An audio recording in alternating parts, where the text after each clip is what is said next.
दोस्तों, अभिवादन स्वीकार करें हमारा। दैनिक लोक सदन के यूट्यूब चैनल पर एडिटोरियल पेज पर मैं आपका स्वागत अभिनंदन करते हुए छत्तीसगढ़ की राजनीति पर आपसे बेबाक चर्चा करने के लिए उपस्थित हुआ हूं। अगर हम बात करें लोकसभा समर की 2024, तो छत्तीसगढ़ में जैसा कि हम जानते हैं, यहाँ 11 लोकसभा सीटें हैं, क्षेत्र हैं, जहाँ से विगत समय में 11 में से 9 क्षेत्र लोकसभा के भारतीय जनता पार्टी के खीसे में थे। सिर्फ 2 सीटें कोरबा लोकसभा और दीपक बैज बस्तर से, यह 2 सीटें कांग्रेस के हाथ में आ पाई थी। सवाल इस बात का है कि क्या अब की जब चुनाव की रणभेरी 22 जनवरी के बाद राम मंदिर प्राण प्रतिष्ठा के बाद कभी भी गूंज उठेगी, तो छत्तीसगढ़ में क्या कांग्रेस अपनी हैसियत को बढ़ा पाएगी, या फिर इन 2 सीटों पर भी एक बड़ा प्रश्न चिन्ह देखा जा सकता है, देखा जा रहा है। आज इस महत्वपूर्ण मसले पर मैं आपसे बात करने के लिए उपस्थित हुआ हूँ। हम आपको बताएंगे अंदर खाने की राजनीति के वो मसले, वो प्रश्न जो आपके लिए जरूरी हैं।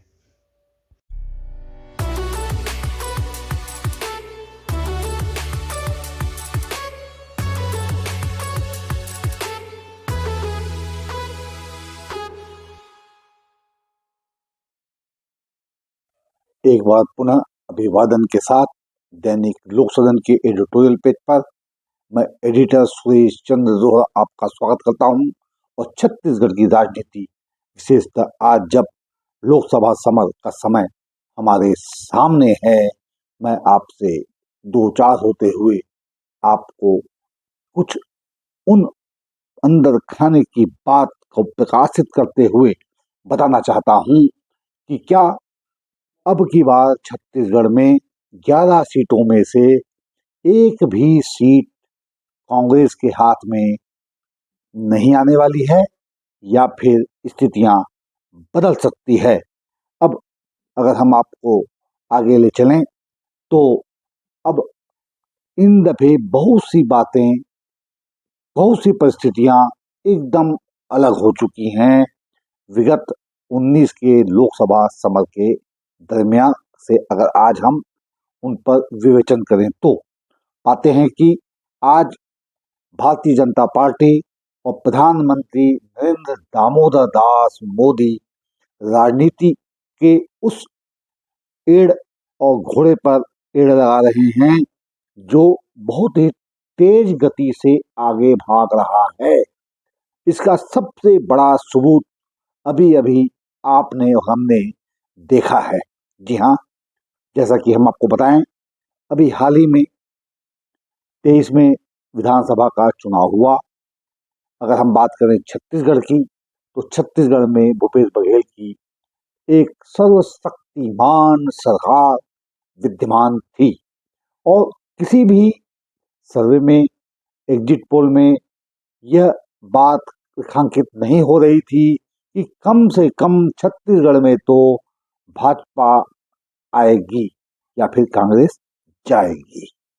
मगर जैसा कि हमने देखा, सारे सर्वे को तोड़ता हुआ भारतीय जनता पार्टी का रथ आगे बढ़ा और छत्तीसगढ़ में भारतीय जनता पार्टी की सत्ता बन चुकी है।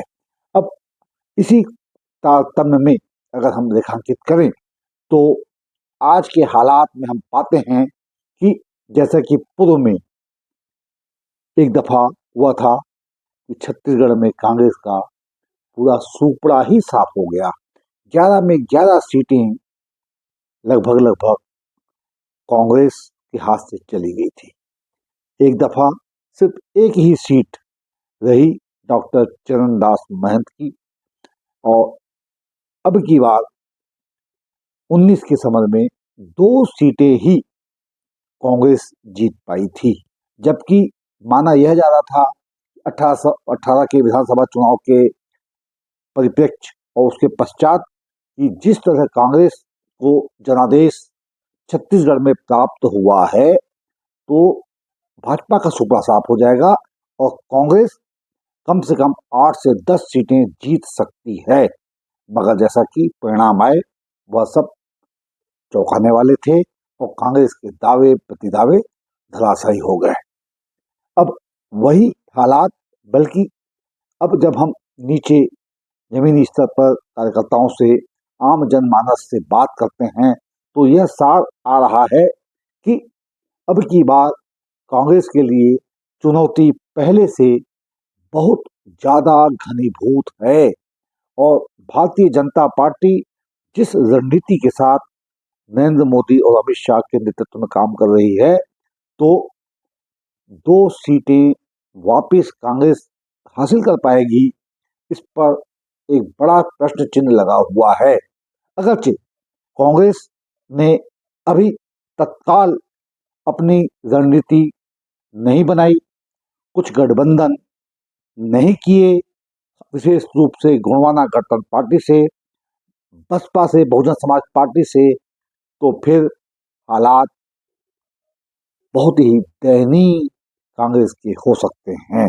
क्योंकि हमें यह नहीं भूलना चाहिए कि नरेंद्र दामोदर दास मोदी के नेतृत्व में भारतीय जनता पार्टी ने एक तरह से पूरा खाका खींच लिया है और अब की बार उद्घोषणा की है कि 50% से अधिक मत हम प्राप्त करना चाहते हैं और उसकी रणनीति बनाई जा रही है। जबकि अगर हम देखें तो कांग्रेस खामोश है।